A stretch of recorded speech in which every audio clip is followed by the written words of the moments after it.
የኛ የቤት ስራ እንግዲህ አሁንም እንደቀጠለ ነው። ብፁዓን ሊቃነ ጳጳሳት በመስቀል ደመራ በዓል አከባበር ላይ ከክብርት ከንቲባ አዳነች አቤቤ ጋር ውይይት ባደረኩበት ወቅት ስለ ስዕል አድኖ መቀደድ ብፁዕ አቡነ ዲዮስቆሮስ እንዲህ ያሉ ተብሎ ኔጌቲቭ ነገሮች ተዘርዝረዋል። የቤተ ክርስቲያናችን ድረ ገጾች ደግሞ ይህንን አስተባብለውታል።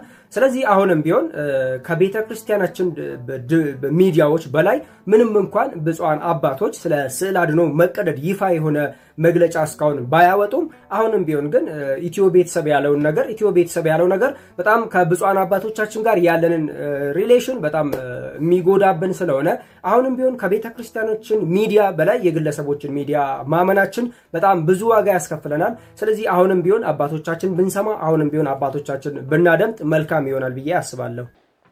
ሰላም ለእናንተ ይሁን። እንደምን አላችሁ? እንደምን ቆያችሁ? የቅዱሳን አምላክ ነው እግዚአብሔር ስሙ የተመሰገነ ይሁን።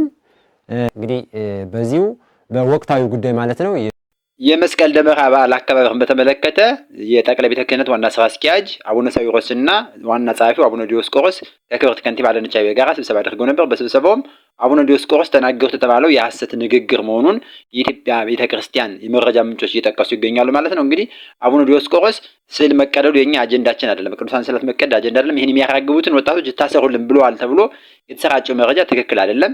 ኢትዮ ቤተሰብ ነው ለመጀመሪያ ጊዜ መረጃውን ያወጣው።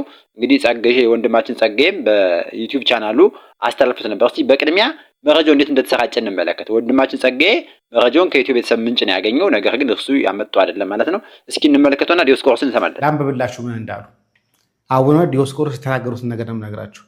ዛሬ በነበረው ስብሰባ ላይ አቡነ ዲዮስቆሮስ ይህንን ነገር የሚናገሩትን እኛ እንድንያዝ ነው የሚፈልጉት። ላንብብላችሁ። አንድ ስዕል ቀደደ ተብሎ አጀንዳ ለመፍጠር የጽንፈኛና የነፍጠኛ አንድ ስዕል ቀደደ ተብሎ አጀንዳ ለመፍጠር የጽንፈኛና የነፍጠኛ እሺ የከተማ ወሮበላ አደራጅቶ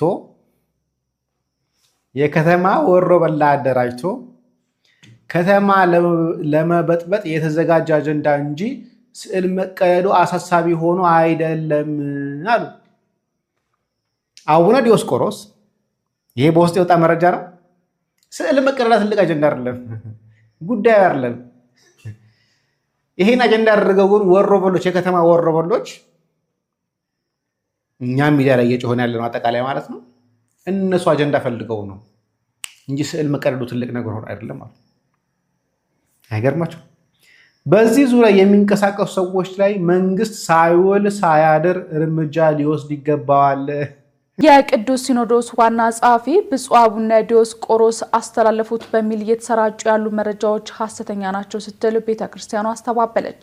ነገ መስከረም 16 2018 ዓ.ም የሚከበረውን የመስቀል ደመራ በዓልን በማስመልከት በአዲስ አበባ ከተማ አስተዳደር ከንቲባ ጽሕፈት ቤት ከከንቲባ ወይዘሮ አዳነች አቤቤ ጋር የጠቅላይ ቤተ ክህነት ዋና ስራ አስኪያጅ አቡነ ሳዊሮስ እና የቅዱስ ሲኖዶስ ዋና ጸሐፊ ብፁዕ አቡነ ዲዮስቆሮስ ውይይት አድርገዋል። ይሁን እንጂ የኢትዮ ቤተሰብ የተሰኘው ሚዲያ ከስብሰባው መሰረታዊ ውይይትና ከተደረሰበት ስምምነት ጋር በፍጹም የማይገናኝ መረጃን የመረጃ ምንጮቼ አደረሱኝ በማለት አሰራጭቶ ተመልክተናል ሲል የቤተ ክርስቲያኗ ሕዝብ ግንኙነት መምሪያ አሳውቋል። ሚዲያው በዘገባው ላይ አንድ ስዕል ተቀደደ ተብሎ አጀንዳ በመፍጠር ከተማ ለመበጥበጥ የተዘጋጀ አጀንዳ እንጂ ስዕል መቀደዱ አሳሳቢ ሆኖ አይደለም፣ በዚህ ዙሪያ የሚንቀሳቀሱ ሰዎች ላይ መንግስት ሳይውል ሳያድር እርምጃ ሊወስድ ይገባል ማለቱንም ሕዝብ ግንኙነት መምሪያው አንስቷል። ሆኖም ሚዲያው ያልተባለና ያልተነገረ የሐሰት ፈጠራ ወሬን አሰራጭቷል ያለው ሕዝብ ግንኙነት መምሪያው ይህም ኃላፊነት የጎደለው ተግባር ነው ብለዋል። ነገር ግን አቡነ ዲዮስቆሮስ ከስዕል አድኖ መቀደድ ጋር በተያያዘ ከሰሞኑ የተከሰተው ድርጊት አግባብ ስላልሆነ በመንግስት በኩል ተገቢው የቤተ ክርስቲያኗን ክብርና መብት የሚጠበቅበትና ስዕል አድኖን በመቅደድ ኦርቶዶክሳውያንን በማስቆጣት ሁከትና ብጥብጥ ለመፍጠር በሚንቀሳቀሱ አካላት ላይ መንግስት አስፈላጊውን የእርምት እርምጃ እንዲወስድ መግለጻቸውንም አንስቷል። ይህንን የዋና ጸሐፊውን ሐሳብም ከንቲባ አዳነች አቤቤ ሙሉ በሙሉ በመቀበል በድርጊቱ ማዘናቸውን ገልጸው በጉዳዩ ዙሪያ ተገቢው ክትትል ተደርጎ እርምት እንደሚወሰድ ማረጋገጣቸውን ቤተ ክርስቲያኗ በሕዝብ ግንኙነቷ በኩልም ገልጻለች። ይህ በእንዲህ እንዳለ ታዲያ እንግዲህ ብፁዕ አቡነ ዲዮስቆሮስ የጠቅላይ ቤተ ክህነት ዋና ስራ አስኪያጅ ከክብርት ከንቲባ አዳነች አቤቤ ጋር በነበራቸው ስብሰባ ተገኝተው ምንድን ነው የተናገሩት? የተናገሩት በቪዲዮ ወጥቷልኝ። እስኪ እርሱን እንመልከት። ወጣችሁ የወረዳችሁ ለቤተ ክርስቲያኗ ሞገስ ሆናችሁ እየሰራችሁ ስለሆነ እግዚአብሔር መልካሙን ነገር ያድላችሁ እላለሁ። 8 ሚሊዮን ብር በላይ ወጪ ተደርጎ በበዓለ መስቀሉ በመስተዳድሩ በኩል ቤተ ክርስቲያኗ ምዕመናኑ ሊያወጡት የሚገባውን ነገር በእናንተ በዚሁ በመስተዳድሩ በክብርት ከንቲባ መሸፈኑ ይህም ትልቅ ኩራት ይሰማናል ለእናንተ በልጆቻችን።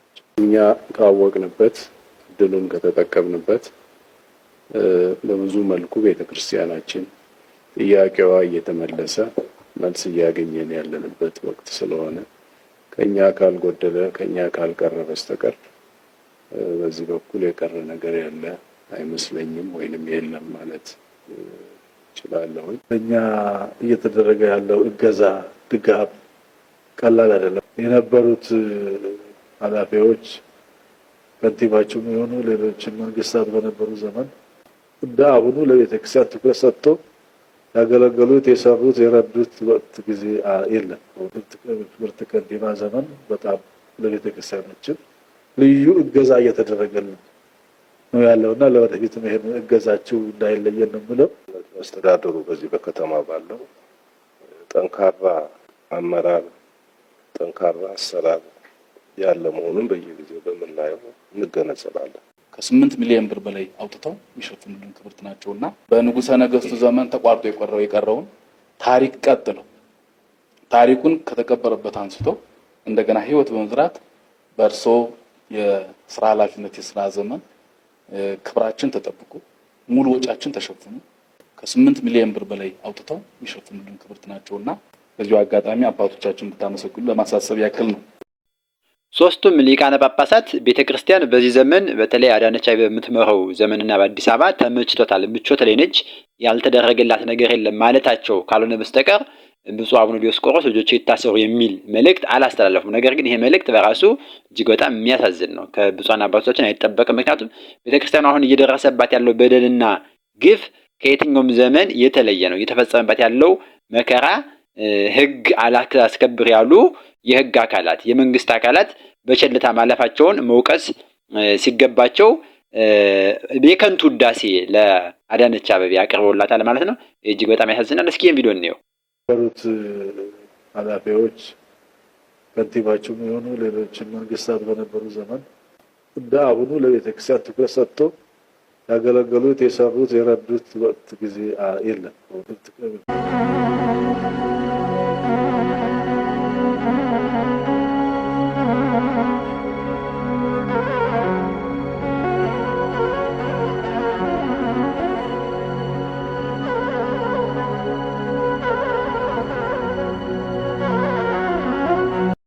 ጳጳሳቱ ከአዳነች አቤቤ ጋር በነበራቸው ስብሰባ እንዲህ ያለው የተጋነነ ከንቱ ውዳሴ ያስተላለፉበት መንገድ እጅግ ያሳዝናልኝ።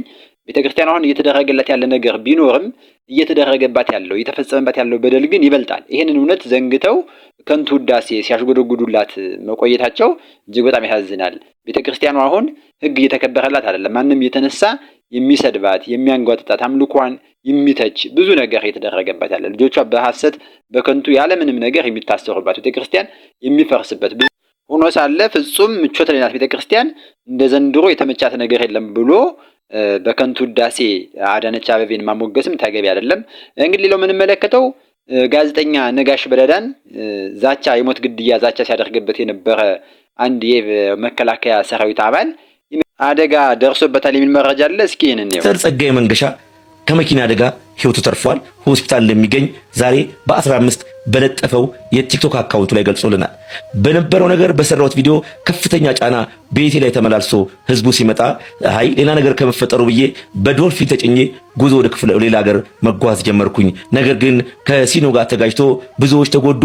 እኔም እጅና አንገቴ ላይ አደጋ ደርሶብኝ በአሁኑ ሰዓት ገና መንቃቴ ነው ይለናል። የኢትዮጵያ ህዝብና የኢትዮጵያ ኦርቶዶክስ ተዋሕዶ ቤተክርስቲያን ነጋሽ በዳዳን ይቅርታ መጠየቅ እፈልጋለሁ። እኔ የኢትዮጵያ ህዝብ ሞት ይፍረድብኝ ከፈለገ ልክ ሲሻለኝ እጄን መጥቼ ለሚመለከተው አካል እሰጣለሁ። እኔ አብረውኝ በትግል ከሞቱት ወንድሞቼ አይበልጥብኝም። የሚፈረድብኝን ፍርድ በጸጋ እቀበላለሁ። ለምክር ብዬ ነበር የሰራሁት ይለናል። ደግሞ መሀል ላይ ትንሽ ቀልቀል የምትል ነገር አላቸው። እኔ ግን አንድ ነገር ለማለት ፈለግኩኝ። የምትቆፍሩት ጉድጓድ በጣም ጥልቅ አታድርጉት፣ የሚገባበት አይታወቅምና ይላሉ። እንዲሁም እግዚአብሔር ተዋጊ ነው፣ ስሙም እግዚአብሔር ነው ይለናል። ይህ ተአምር ነው በእውነት። አንተ ሰውን ፈንጂ ወረዳ ላይ ነስተህ የነበርክ ሰው እግዚአብሔር ግን ቤት በኩል እንዴት አድርጎ እንደሚጠልን አይታወቅምና ንስሐ የምትገባበት መንገድ ስለሆነ ራስህን ወደ እግዚአብሔር መልስና ንስሐ ገብተህ በእውነት እንድትለወጥ ጥሬን አስተላልፋለሁ። ከትዕቢት፣ ከኩራት፣ ከጡንቻ ከማሰብ ልትገላገል ይገባሃል። እግዚአብሔር በትንሽ ነገር ትልቁን ሲያዋርድ እናውቃለንና ሁላችንም ከዚህ ሰው የምንማረው በጡንቻ አለማሰብ፣ እኔ ነኝ አንበሳ ነኝ የሚል ትዕቢት ከውስጣችን ሊወጣ ይገባል። አባታችን አባ ሕፃን ያስተላለፉት መልእክት በፍጹም አንሰማም። እንኳን አባታችን አባ ሕፃን አይደሉም፣ በረከታቸው ይደርብኝና የምንወዳቸው የምናከብራቸው ብፁዕ ወቅዱስ አቡነ ማትያስ ይህን መልእክት ቢያስተላልፉ አንሰማም። ነገ የምናከብረው የደመራ በዓል ወይም ደግሞ ሌላ በዓላችን ላይ የእመቤታችን የቅድስት ድንግል ማርያም ስለ አድኖ ይዞ መገኘት መብታችን ነው። የትኛውም የመንግስት አካል ሊያስቆመን አይገባም። መልእክቱም በፍጹም የተሳሳተ ነው። ለምን? እመቤታችን ቅድስት ድንግል ማርያም ነገ የምናከብረው የጌታችን የመድኃኒታችን የኢየሱስ ክርስቶስ የመስቀል በዓል ነው። እመቤታችን ቅድስት ድንግል ማርያም ለኢትዮጵያ ኦርቶዶክስ ተዋሕዶ ቤተክርስቲያን አማላጅ ነች፣ ከለላ ነች። እንወዳታለን፣ እናከብራታለን። የምስጋና እንሰግዳለን፣ የክብር እንሰግዳለን። ለሁላችንም ደግሞ ደርሳለች። እንደዚህ አይነት መልእክት አታስተላልፉ። ክብር ለእመቤታችን።